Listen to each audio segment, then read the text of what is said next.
Alors prions. Notre Dieu, notre Père, Créateur des cieux et de la terre, tu es un grand Dieu formidable, tu es un Dieu d'amour, de bonté, de miséricorde, de justice. Et nous voulons passer un petit temps avec toi aujourd'hui afin de pouvoir méditer sur tout ce que tu as fait pour nous. Tu as été bon pour nous et nous te demandons bien noblement de nous donner ton Saint-Esprit que nous avons besoin pour nous guider, nous diriger. On te remercie au nom de Jésus. Amen. Alors, la lecture biblique se trouve dans Romains 12, versets 6 à 8. « Puisque nous avons des dons différents, selon la grâce qui nous a été accordée, que celui qui a le don de prophétie l'exerce en proportion de la foi, que celui qui est appelé au ministère s'attache à son ministère, que celui qui enseigne s'attache à son enseignement, et celui qui exhorte à l'exhortation, que celui qui donne le fasse avec libéralité, que celui qui préside le fasse avec zèle, que celui qui pratique la miséricorde le fasse avec joie. » Amen. Alors, bonjour à tous. Je suis content d'être ici ce matin et je voudrais saluer mon audience virtuelle parce qu'il n'y a personne avec moi dans la salle. Alors, ce matin, le texte que nous venons de lire était dans Romains 12, versets 6 à 8. Et la dernière partie du texte disait que celui qui le donne le fasse avec libéralité. Mais dans le texte original, l'apôtre Paul est écrit en grec et il utilise des mots qui sont très rares ici. Le mot grec utilisé pour ce verbe « donner », habituellement, c'est didomi. Didomi, ça veut dire « donner », mais il a utilisé le mot « métadidomi ». Et cela implique d'impartir, de partager, de donner largement. Cependant, cet autre mot, il y a un autre mot qui est accompagné, et le mot en grec, lui, est aplotes. Et ça signifie donner avec libéralité, sincèrement, généreusement, sans prétention ni hypocrisie. Alors, la signification est plus large. Et dans le second 21, une autre traduction, ça le définit comme générosité, donner avec une grande générosité. La plupart des chrétiens qui ont le don de donner le font sans aucune reconnaissance publique. Ceux qui ont le don de donner passent leur vie au service des autres en transmettant leur sagesse, en transmettant leur connaissance, leurs compétences, tout ce qu'il faut pour enrichir la vie de ceux qui les entourent. Et ça, c'est le vrai don de donner. Il y a dans l'histoire un personnage qui a changé son environnement par son don particulier. Le marquis de Lafayette était un officier français qui a fourni une aide précieuse au président américain, qui était George Washington, dans ce temps-là, et à l'armée américaine en difficulté contre les forces britanniques en 1780. Et quand la guerre fut finie, il retourna en France en 1783. Il retourna dans sa ferme parce qu'il était un fermier avant tout. Il est devenu aussi un officier en France, mais il était aussi impliqué dans l'agriculture jusqu'en 1785.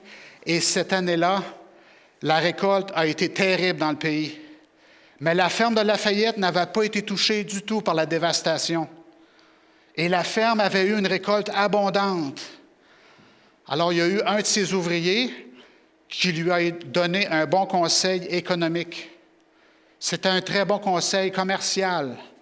Et il a dit ceci: « La mauvaise récolte a fait monter le prix du blé. L'offre et la demande dit qu'on peut monter ses prix. » Et il a dit que c'était le moment de vendre à fort prix. Encore une fois, c'est un conseil pour une entreprise. Mais Lafayette y réfléchit.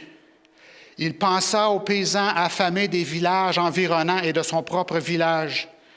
Et là, il n'était pas d'accord avec son ouvrier. Il a dit: « Non, aujourd'hui, c'est le temps de donner. Ce n'est pas le temps de faire des affaires, c'est le temps de donner. » Et c'est ce que Lafayette a fait. Il a donné toute sa vie, il n'a jamais souffert de la faim, bien au contraire. Ça, ce sont des gens qui ont le don de donner.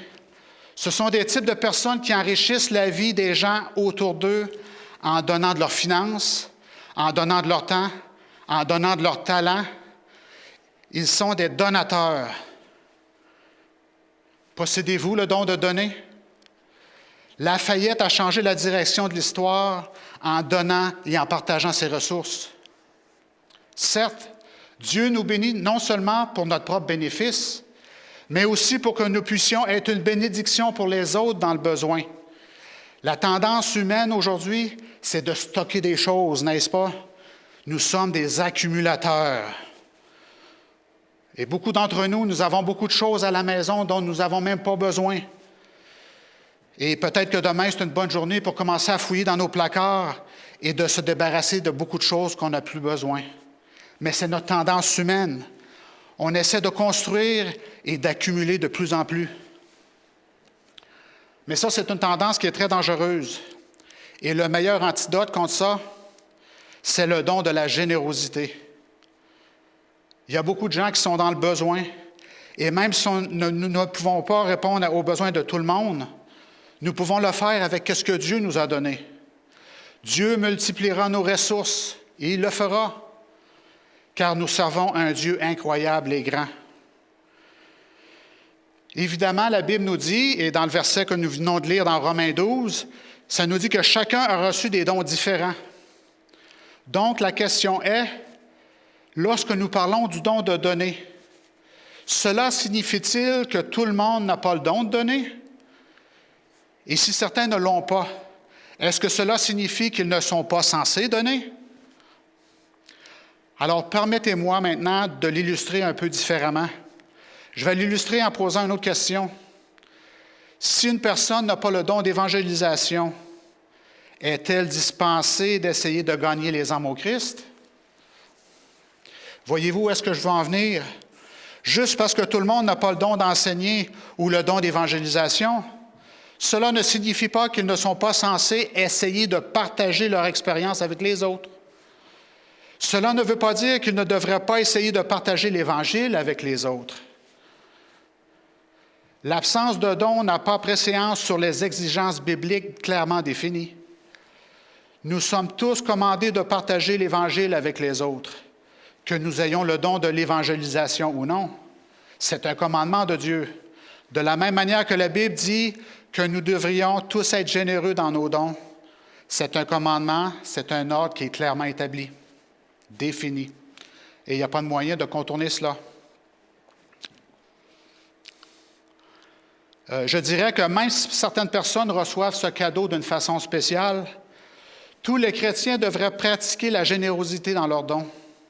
Simplement parce qu'un croyant n'a pas le don de donner, cela ne veut pas dire qu'il ou qu'elle peut dire qu'elle n'a pas besoin de donner d'offrande. Ce n'est pas ça que ça signifie. Et j'aimerais que vous compreniez une chose simple aujourd'hui, et c'est une chose importante. Donner est un acte chrétien pour chaque croyant. Chaque croyant se doit d'être un donateur, mais tous les croyants n'ont pas le don de donner au-delà du don simple et normal qui est exigé de nous dans la parole de Dieu. Le don normal consiste à donner la dîme et les offrandes que nous partageons toujours lors des appels d'offrande. Donner surnaturellement pour ces personnes qui ont le don de donner est le niveau au-delà de la normale. Un chrétien qui donne, vous connaissez ces gens et vous voyez ces gens qui ont ce don. Et vous reconnaissez qu'ils donneraient même leur propre chemise à quelqu'un qui est dans le besoin. Mais ce n'est pas pour nous tous qui pouvons le faire. On parle ici d'un don surnaturel. Comme je l'ai dit, je crois que plusieurs d'entre nous possédons le don de céder nos avoirs dans une certaine mesure. C'est aussi parce que les chrétiens ne peuvent pas être égoïstes une fois qu'ils ont accepté le Christ. Cela va à l'encontre de ce qu'est le christianisme. Le christianisme consiste à donner et à partager. Une fois que vous acceptez vraiment le Christ, vous ne pouvez pas être égoïste. Si vous êtes toujours égoïste, c'est parce que vous n'êtes pas mort à vous-même. Et la Bible nous encourage à mourir à nous-mêmes. Combien de fois par jour devons-nous donner? C'est un acte quotidien de don et de partage. Car si on devient altruiste, vous partagerez naturellement ce que vous avez avec les autres, de sorte qu'un chrétien véritablement converti ne peut pas être égoïste. Le don fait partie intégrante intégrante de ce que nous sommes en tant qu'enfants de Dieu. Et un bon exemple de ceci, c'est l'histoire de Zachée. Est-ce que vous vous souvenez de ce qui est arrivé à Zachée après qu'il ait rencontré Jésus? Après que Jésus soit entré dans sa vie, il est entré chez lui, et quand il dit, et nous trouvons ça dans Luc 19, ça dit « Je donnerai la moitié de ma richesse aux pauvres ». Et ensuite, il dit « Celui que j'ai offensé, que j'ai pris de l'argent d'eux, je le retournerai 4 fois. » Mais d'abord, il dit que je donnerai la moitié de ma richesse aux pauvres. Après avoir rencontré Jésus, après avoir expérimenté ce pouvoir de transformation dans sa vie, il ne pouvait plus être égoïste. Il a dit, je dois donner, je dois partager ce que j'ai avec les autres. Et parfois, la question nous est posée, pourquoi devons-nous donner? Et c'est une bonne question pour nous. Pourquoi devrions-nous donner en tant que chrétiens? Et c'est là que j'en viens à ce texte que j'aime vraiment. Il est trouvé dans Actes 20, verset 35. Et je veux que vous l'ouvriez avec moi. Je vous ai montré de toute manière que c'est en travaillant ainsi qu'il faut soutenir les faibles et se rappeler les paroles du Seigneur qui a dit lui-même, « Il y a plus de bonheur à donner qu'à recevoir. » Il y a plus de bonheur à donner qu'à recevoir. Alors l'apôtre Paul nous dit que ce sont des paroles de Jésus. Les apôtres n'ont enregistré que certaines actions de Jésus. Mais par inspiration, l'apôtre Paul nous dit ici que ce sont les paroles de Jésus. Alors quand nous lisons ces paroles, c'est Jésus qui nous encourage. Il dit, il y a plus de bonheur à donner qu'à recevoir. Alors quand vous pensez à votre vie en rétroactive, honnêtement, qu'est-ce qui vous fait le plus plaisir? Donner ou recevoir? Si on demande aux jeunes et aux enfants, c'est assez simple et vous le savez, ils vont dire on aime recevoir, spécialement à l'entour de la saison des fêtes, n'est-ce pas? Mais si on la regarde d'un point de vue humain, c'est toujours plus amusant, plus agréable de recevoir. Toujours plus désirable de donner, de recevoir que de donner. Et ça, c'est la nature humaine. On aime recevoir des choses, c'est très facile. Mais je tiens à souligner cette petite phrase que l'apôtre Paul dit. Il y a plus de bonheur à donner qu'à recevoir. Il n'est pas en train de dire que recevoir, c'est mauvais. On s'entend. Mais il y a plus de bonheur à donner qu'à recevoir. Donc, recevoir, c'est toujours bien. Mais si vous donnez, c'est mieux, c'est ce que ça veut dire. Mais de toute façon, quand on regarde ça d'un point de vue humain, on aime recevoir des cadeaux. Mais quand on regarde du point de vue biblique et du point de vue spirituel, il y a plus de bonheur à donner qu'à recevoir. Et malheureusement, la société d'aujourd'hui enseigne quelque chose de contraire à cela. La pensée d'aujourd'hui n'est pas ce que je peux partager aux autres, mais plutôt de ce que je peux obtenir de tout le monde, de partout. C'est ce que les gens pensent aujourd'hui. Notre mentalité aujourd'hui est très orientée sur soi-même, et la majorité des gens ne veulent rien donner. Malheureusement, trop de gens traitent les choses spirituelles de la même manière. Et nous avons adopté la même mentalité dans l'Église aussi. Beaucoup de gens voient l'Église comme quelque chose dont ils ne peuvent qu'obtenir des choses, sans rien y mettre. Mais ça, c'est une attitude qui est très égoïste. Et ça, c'est une attitude qui est très répandue dans le monde d'aujourd'hui. Nous ne voulons pas être engagés dans l'Église parce que nous ne venons ici que pour satisfaire nos besoins, que pour recevoir. Il n'y a rien de mal à répondre aux besoins des autres. Il n'y a rien de mal pour l'Église à répondre aux besoins matériels des gens ici dans l'Église et aussi dans la communauté. Mais ça, ce n'est pas le but principal de l'Église et c'est très important qu'on le mentionne. Je veux que vous vous souveniez que si vous venez ici uniquement pour répondre à vos besoins, vous venez ici pour la mauvaise raison. Si vous venez ici uniquement pour recevoir une bénédiction et non pour être une bénédiction pour les autres, vous venez pour la mauvaise raison. Et ça, c'est un cycle dans le christianisme. Ce n'est pas seulement prendre et prendre et prendre, parce que Acte 20, verset 35 nous dit « Il y a plus de bonheur à donner qu'à recevoir ». Et quand j'étudie ce verset-là, ma première question serait la suivante. Y a-t-il vraiment plus de bonheur à donner qu'à recevoir. Vous savez, dans la Bible, savoir des choses, dans la Bible, c'est un mot qui est empirique ou expérientiel. Vous voyez où est-ce que je veux en venir. Ce n'est pas de savoir des choses ici, mais c'est de savoir par expérience. Alors, est-ce vraiment de savoir s'il y a plus de bonheur à donner qu'à recevoir? Eh bien, il faut le mettre en pratique pour savoir si c'est vrai ou non. Alors, si vous en doutez encore, mettez-le en pratique. Alors Dieu dit, essayez-moi, testez-moi, et j'ouvrirai les fenêtres du ciel et j'enverrai des bénédictions sans mesure sur vous. Alors essayez-le par expérience. Vous savez qu'il vaut mieux donner que de recevoir.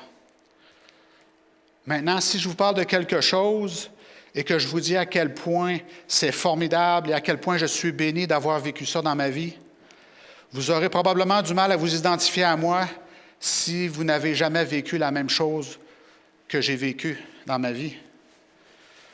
Alors aujourd'hui, mes frères et sœurs et amis, je vous encourage à faire l'expérience du don dans votre vie. Engagez-vous envers Dieu et dites-lui que je ferai l'expérience du don, la bénédiction de donner dans ma vie. Alors, c'est donc la première question qui m'est venue à l'esprit. Est-ce vrai qu'il y a plus de bonheur à donner qu'à recevoir? La deuxième question qui me vient à l'esprit quand je lis Actes 20, verset 35, quand l'apôtre Paul a dit que Jésus a dit « c'est mieux de donner que de recevoir », on se demande toujours pourquoi certaines personnes disent que ce n'est pas important de donner. Eh bien, c'est important de donner. Nous pouvons simplement prendre la parole de la Bible et lui faire confiance. Mais il y a des personnes qui veulent savoir pourquoi. Et il n'y a rien de mal à demander pourquoi. Il y a des gens qui veulent savoir pourquoi dois-je donner. Alors aujourd'hui, je vais vous donner 5 raisons, selon la Bible, pourquoi il y a plus de bonheur à donner qu'à recevoir. Alors la première raison, il y a plus de bonheur à donner qu'à recevoir parce que donner, c'est la manière dont Dieu bénit les autres. Est-ce que c'est logique? En d'autres termes, nous devenons les canaux de bénédiction de Dieu pour ceux qui en ont besoin. Vous savez, quand Dieu parlait à Abraham, dans Genèse chapitre 12, il lui avait dit qu'il ferait de lui une grande nation. Au verset 2, il dit ceci à Abraham, « Je ferai de toi une grande nation. Je vais faire quoi? Je vais te bénir, ton nom va être grand et tu deviendras une bénédiction pour les autres. » Alors Dieu dit, « Je te bénirai. » Mais la raison pour laquelle je te bénis, c'est qu'afin que tu deviennes une bénédiction pour les autres. Pas seulement dans le but d'être béni toi-même. Nous ne pouvons pas garder cette bénédiction pour nous-mêmes. Il y a plus de bonheur à donner qu'à recevoir, parce que donner, c'est la façon dont Dieu bénit les autres à travers de nous.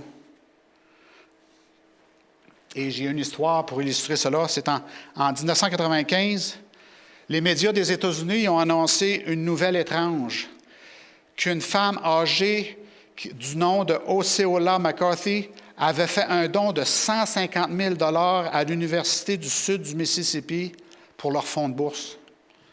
Et cette dame de 87 ans avait été forcée d'abandonner l'école en 6e année pour s'occuper de la famille et elle n'a jamais terminé l'école. Alors, pendant plus de 60 ans, elle avait gagné sa vie à laver des vêtements pour économiser autant qu'elle pouvait avec un très maigre salaire. Parce que vous savez qu'on ne gagne pas beaucoup d'argent en lavant du linge. Mais pendant 60 ans, elle a fidèlement économisé tout ce qu'elle pouvait. Elle voulait que les autres aient l'opportunité de l'éducation qu'elle n'avait jamais reçue. Alors, elle a donné tout l'argent qu'elle avait accumulé pendant tant d'années afin que d'autres puissent être bénis. Et je crois que ce témoignage-là est très puissant, très profond, parce que notre société aujourd'hui valorise ce qu'une personne a.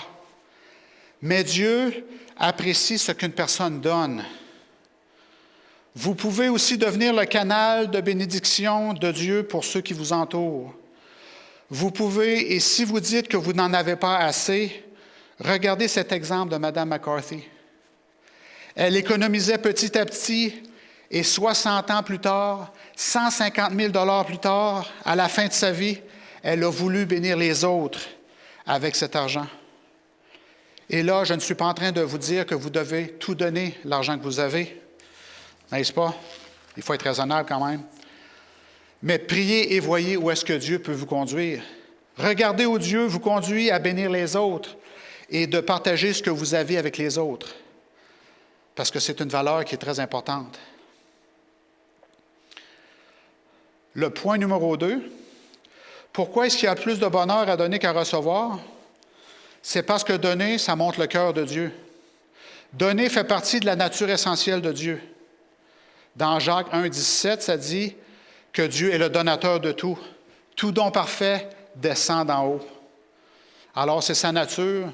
Dieu, c'est un donateur par nature.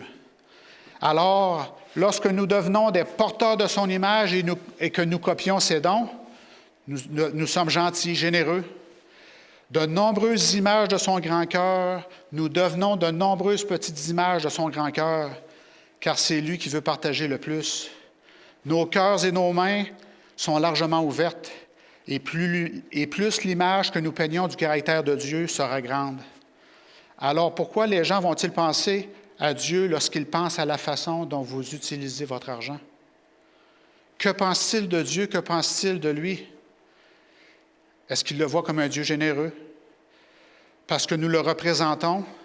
Et la Bible nous dit dans 1 Jean 4, verset 8, que Dieu est quoi? Dieu est amour. Et c'est un des versets les plus célèbres de la Bible. Dieu est amour. C'est sa nature. Et Dieu se manifeste en quoi? En donnant, en action envers les autres. Vous ne pouvez pas dire à quelqu'un que je t'aime sans rien faire pour cette personne. Vous devez démontrer de l'amour. Et Jésus a démontré son amour en venant ici et en mourant sur la croix pour nous tous. Et vous vous rappelez sûrement d'un autre verset, Jean 3,16, qui dit que Dieu a donné son Fils pour mourir pour nous. Au cœur de l'Évangile, c'est le sacrifice de soi. C'est un don de soi comme un sacrifice, alors l'amour donne. Et si nous voulons vraiment être comme Jésus, nous donnerons aussi. C'est pourquoi nous sommes plus bénis en donnant qu'en recevant, parce que nous montrons le cœur généreux de Jésus. Le troisième point, il y a plus de bonheur à donner qu'à recevoir, parce que donner fait avancer le royaume de Dieu. C'est pourquoi il y a une bénédiction dans Matthieu 10, versets 5 et 8. Et c'est quand Jésus a envoyé ses 12 disciples pour aller prêcher l'Évangile. Et c'est ça l'instruction qu'il leur avait donnée au verset 8 à la fin. Il leur dit, vous avez reçu gratuitement, donnez gratuitement. C'est l'instruction que vous avez reçue de lui. Donnez gratuitement. Donnez gratuitement aux autres que vous avez reçus gratuitement. Et ça, c'est le message du salut. Nous devons donc donner gratuitement, parce que lorsque nous partageons l'Évangile avec les autres, nous faisons progresser le royaume de Dieu. Et j'aimerais illustrer ce principe avec un produit commercial, avec les ordinateurs Apple. Et vous savez, ils ont beaucoup de produits. Je suis sûr que vous avez leurs produits. Et c'est une grande entreprise qui a commencé dans un petit garage résidentiel. Il y a des gens qui ont encouragé à acheter ces produits Apple-là. Et dans le temps, on appelait ça des produits qui étaient sympathiques. Et de fil en aiguille, cela a aidé l'entreprise à grandir d'une opération de garage résidentiel à un empire mondial qu'elle est aujourd'hui. Et tout le monde bénéficie de la technologie aujourd'hui. Ils ont des produits performants. C'est une entreprise qui a apporté de nombreuses opportunités dans le monde. Mais pensez aux résultats de la bénédiction. Que pensez-vous de la bénédiction qui en résulte lorsque nous finançons la mission du Christ, qui est son Église? Lorsque nous aidons à développer cette entreprise en achetant leurs produits, nous l'avons fait grandir en devenant une énorme entreprise. De la même façon, si nous finançons la mission de Dieu, nous ferons grandir le royaume de Dieu. Nous devons contribuer à cet empire qu'est le royaume de Dieu avec nos contributions. Vous savez, nous payons les salaires des ministres, des missionnaires en contribuant au royaume de Dieu. Nous finançons des ressources pour l'évangélisation, pour faire des disciples, mais surtout nous investissons dans le bien-être spirituel et éternel des gens qui nous entourent. Nos dollars changent des foyers, Nos dollars changent des relations. Nos dollars changent des pays et changent même l'éternel destin de nombreuses personnes. Alors il y a plus de bonheur à donner qu'à recevoir. Car en donnant, nous avançons le royaume de Dieu. Le quatrième point, il y a plus de bonheur à donner qu'à recevoir parce que donner crée la fraternité. Et c'est un autre principe. Et regardons ensemble dans Actes 2, versets 44 et 45.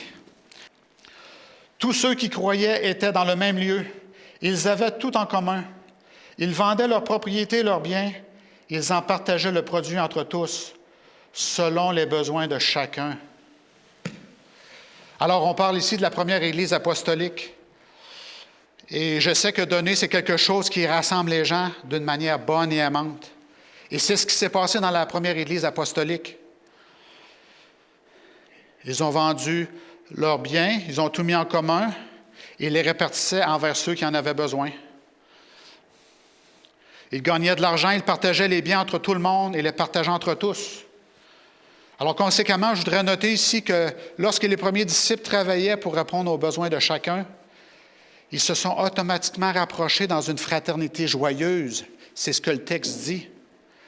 Lorsque vous vendez tout, donnez tout et avez tout en commun, vous rassemblez et vous créez une fraternité unie.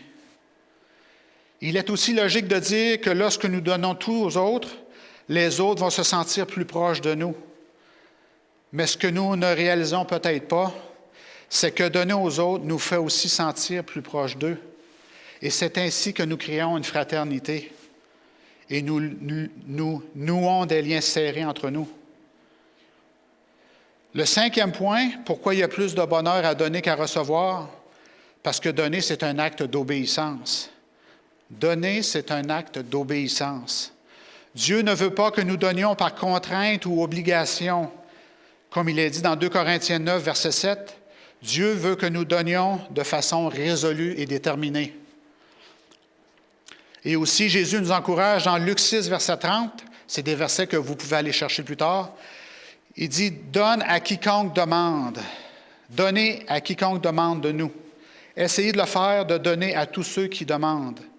Chaque fois que nous donnons, nous montrons notre obéissance à Dieu et nous reconnaissons qu'il est notre Seigneur.